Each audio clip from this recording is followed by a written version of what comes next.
Assalamualaikum, selamat tengah hari, selamat berkunjung ke blog Nadra KL Kota Dumai. Salam satu dunia, salam satu Nusantara. Teman-teman, teman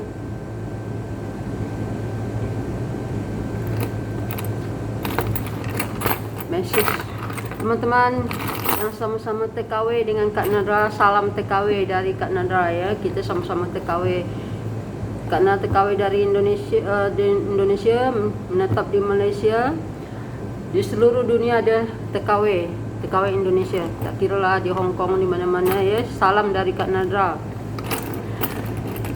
Zaman sekarang ni kan memang dah zaman susah lah namanya kan. Kalau kita nak pulang je pun payah rasanya. Banyak lagi masalah dia. Ni Kak nak ingatkan kepada TKW yang mau pulang ya, yang persendirian, yang bos dia tak tolong lah untuk dia pulang. Kak nak nasihati, carilah info yang tepat baru kita pulang. Jangan tergesa-gesa pergi ke airport, kita langsung nak bawa tiket, nak beli tiket dulu, lepas tu kita nak pulang. Jangan beli tiket dulu kalau nak pulang ke Indonesia ya teman-teman ya. Cari info yang tepat dulu, apa yang dibutuhkan di airport tu. Sebab di airport tu banyak surat-surat yang penting lagi teman-teman. Selain surat dari vaksin 2, kita kena vaksin 2 kali. Dan lagi surat-surat yang lain-lain lagi banyak. Pasport kita kena cek betul-betul. Sekarang banyak yang penipuan lah, dia kata yang ada teman-teman kita sesama TKW dah beli tiket sampai 3 kali tak dapat lepas. Tu berhati-hatilah teman-teman ya, kalau nak pulang ke Indonesia ya, kena tunggulah dulu masa 2 bulan 3 bulan lagi baru pulang. Kalau macam tak bertahan lagi hidup ya, macam Kak Nara ni semua susah jugalah. Pergilah ke kedutaan Indonesia. Kita sebab rakyat dia kan, pergi ke sana. Kalau kita tak ada lagi tempat nak mengadu, tak ada lagi tempat nak kita tak ada bekerja lagi, untuk makan pun susah, pergi je ke kedutaan Indonesia. Jangan pulang tergesa-gesa. Kita dah beli tiket 3 kali, kita tak dapat lepas. Banyak lagi satu surat je kurang ya, dia tak dibaginya lepas. Jadi kalau nak pulang tu kita ke Indonesia ya, carilah info yang tepat, apa yang dibutuhkan untuk surat-surat supaya kita lepas. Yang jelasnya itulah ya, surat vaksin tu kena ada 2 kali vaksin kita. Selepas tu tak suntik apa lagi pun tak tahulah. Kak Nana pun tak tanya sebab Kak Nana belum dapat lagi info tu. Jangan kita mencari info dari orang-orang yang tak pasti. Kalau dapat, kita carilah info ke kedutaan kita, apa yang dibutuhkan kalau kita nak lepas. Cari ke kedutaan kita, cari ejen-ejen yang dilantik oleh kedutaan kita. Jangan cari ejen-ejen yang di luar, yang tak pasti tu ejen-ejen tu. Kadang ejen-ejen di luar tu dia mau ni saja, mau duit. Kita dah susah-susah cari duit. Keadaan ekonomi sekarang dah macam ni, dah merundung sangat. Kita duit pas-pasan pula. Jadi jangan kita tergesa-gesa sangat nak angkat baju langsung balik ke airport. Lepas tu bukan macam dulu lagi sekarang.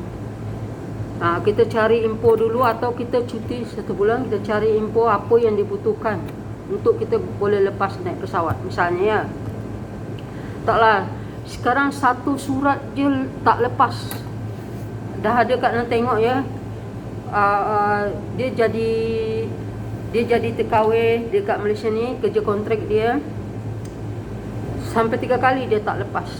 Padahal dia jauh dari Kelantan ke Terengganu, dia tak tahulah. Dia datang KL, dia nak bertolak KLIA, tak lepas dia satu surat je kurang. Dia dah beli tiket berapa kali-kali lah. Dah 3 kali ke 2 kali dia beli tiket. Dia kata dia tak boleh lepas. Jadi Kak nak ingatkan kepada teman-teman yang nak pulang ya, memang tersiksa lah kita rasanya kan. Kita dengan keadaan sekarang, kerja tak menentu, jam gaji pun tak seberapa.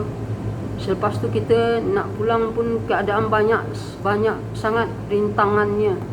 Jadi kalau nak pulang, nak tepat, nak lepas, carilah info yang tepat macam mana supaya kita lepas ya. Surat-surat apa yang kita butuhkan, cukupkanlah surat-surat tu. Jangan kita asal kita nak balik je ada duit tambang, kita nak balik ada duit macam cukup tambang ke kampung kita, kita nak balik. Jangan, tak macam dulu lagi dah teman-teman, tak macam dulu lagi, jauh. Jadi kita cukupkanlah ya surat-surat tu. Macam vaksin tu kena pasti ada. Jalan lain surat-surat vaksin tu kena ada juga. Jadi kita tanya info tu ke kedutaan kita. Kedutaan kita ada ejen-ejen yang dilantik oleh kedutaan. Jangan kita tanya kepada ejen-ejen yang di tepi jalan. Tu ejen-ejen sepai makbon namanya tu. Dia tak ada betul sebenarnya. Kita pergi ke kedutaan kita, tanya kepada kedutaan kita macam mana caranya supaya kita lepas. Banyak orang yang tak lepas teman-teman, kasihan, duit dah habis banyak. Nasib baik kedutaan kita ada, kita merapat ke kedutaan kita. Kalau macam bagi Kak Nara ya sekarang ya, zaman sekarang tunggu 2 bulan 3 bulan tak payah balik lah dulu. Biar habis tahun ni dulu, tengok keadaan macam mana. Kalau perlu dah penuh sangat di kedutaan tu, kedutaan pandailah nak atur macam mana nanti. Entah disuruhnya ke pesawat TNI ke nak ambil kita ke. Sekarang jangan balik dulu, pada duit dah habis semuanya. Elok pergi ke kedutaan. Kalau mana yang tak ada rumah lah, tak ada tempat lagi, tak bekerja lagi, daripada jangan jadi gelandangan. Duit jangan habiskan, tinggalkan untuk kita balik. Daripada kita dah 3 kali beli tiket tak lepas, bagi Kak Nara, jangan balik lagi. Jangan balik lagi. Tunggu di kedutaan sampai benda ni selamat. Banyak orang kesian, kadang-kadang ada sikit je surat yang tak dia tak bagi lepas. Tu Kak Nara ingatkan pada teman-teman Kak Nara, kita dah susah cari duit. Kita dah, memang kita keadaan macam sekarang ni, kita yang berada di dalam negara ni memang kita tahulah macam mana keadaannya. Dan tentu kita lebih merindukan negara kita. Tapi nak pulang tu bukan mudah sekarang. Banyak sangat dia. Kita dah ada surat vaksin, tak surat apa-apa lagi. Jadi kalau nak cari info tu, kalau tak nak pergi kedutaan, cari info tu ke airport tu. Ambil cuti sehari 2 hari, pergi ke airport tu. Apa yang dia butuh, apa yang dia supaya kita lepas, surat apa yang kita penting. Ada orang yang tak cukup surat yang dia pergi juga ke airport tu. Dia ingat macam biasa. Kalau macam biasa kita beli tiket, kita boleh jalan. Sekarang tak boleh. Sekarang kena cukup surat-surat kita. Kadang-kadang dia kata pasport palsu lah bagai, dia kata pasport tak betul lah bagai, padahal kita pasport kita betul je. Tu banyak sekarang yang macam tu teman-teman. Jadi carilah info dari kedutaan kita macam mana supaya kita lepas. Biarlah ejen-ejen yang dilantik oleh kedutaan untuk bertanya. Jangan cari ejen-ejen tepi jalan. Kadang ejen-ejen tepi jalan ni tak ada yang betul punya. Carilah ejen yang dilantik oleh kedutaan. Kalau macam tak ada tempat lagi pergi saja ke kedutaan dulu. Pelonggol kedutaan tu ramai-ramai semuanya. Sebab memang dah susah sangat kan. Memang susah. Dan lagi kalau dah sampai dekat kampung tu, kat negara sendiri mana yang dah sampai tu jangan fikirkan dulu nak merantau selama 2 tahun. Duduk diam-diam dulu dekat sana.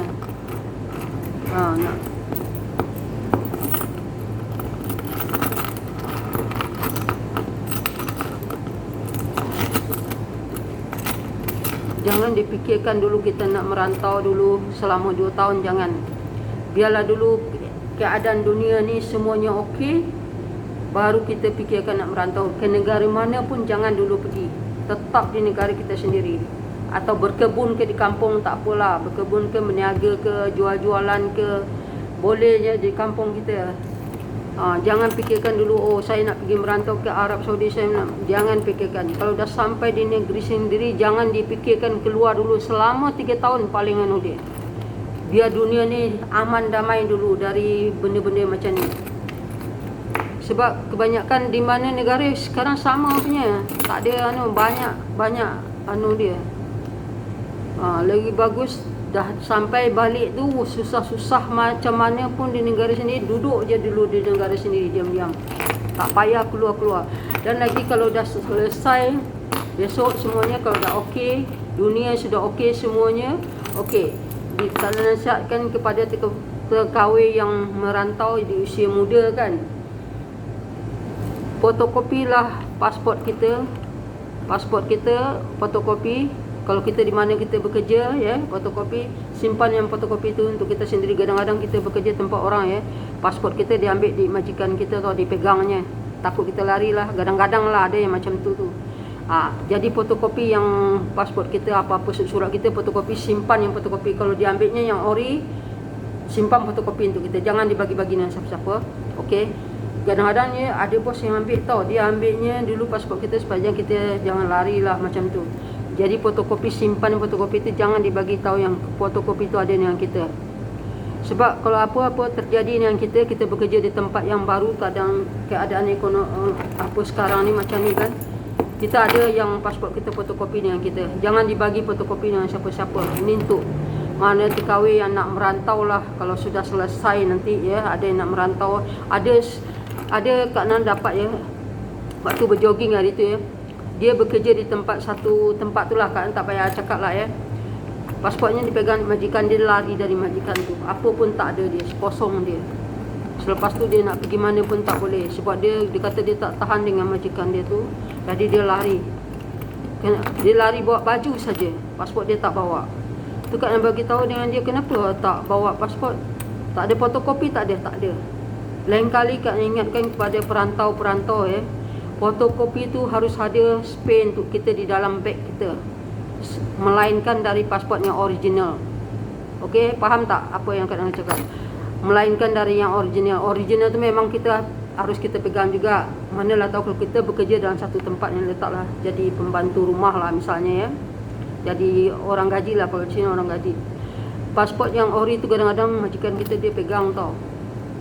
Jadi kita yang fotokopi tu jangan bagi tahu dengan dia, simpan dalam beg kita sendiri, di dalam sela-sela baju kita lah. Kalau ada apa-apa hal terjadi dengan kita, kalau kita tak dapat minta original pasport kita ada yang fotokopi dia. Dia kata dia lari dari rumah majikan dia selalu bergaduh suami isteri, pukul dia, hentam dia katanya. Dia tak boleh tahan, dia kata dia lari. Dia bergaduh suami isteri, pembantu dia yang dia hentam. Itu yang dia yang pekerja di rumah lah, tu yang Kak Nan ingatkan. Kesian kadang-kadang Kak Nan dengar dengan diorang. Kak Nan banyak jalan-jalan pagi ya, Kak Nan tengok diorang lepak di tempat yang kadang-kadang tak ada dokumen diorang langsung. Kak Nan kata pergi ke kedutaan je lah, senang sikit Kak Nan kata. Duta boleh tolong lah tu semuanya, sebab rakyat Indonesia juga. Itu Kak Nan ingatkan kepada teman-teman, simpan fotokopi tu. Fotokopikan pasport ke apa-apa dokumen kita yang dari Indonesia kalau kita nak merantau ke tempat orang lah.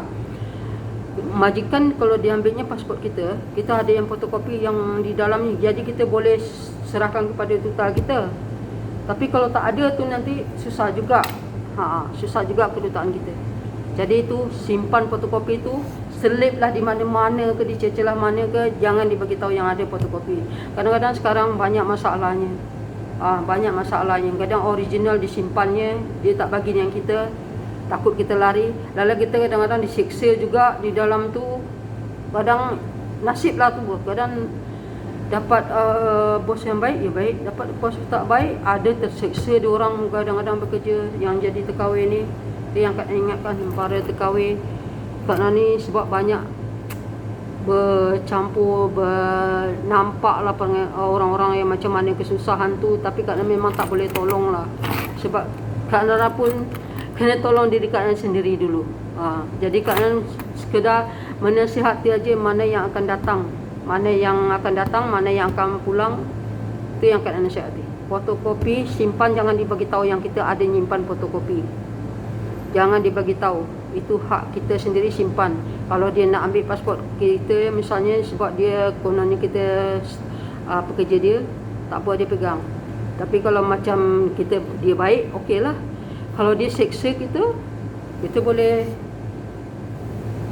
ada fotokopi dengan kita, okey. Dia kadang-kadang diorang ni memang macam tu, dia ambilnya pasport, dia pegangnya, selepas tu kadang-kadang dia bergaduh lagi bini, kadang-kadang dia ada masalah di pejabat dia, nanti pembantu jadi masalah, jadi mangsanya.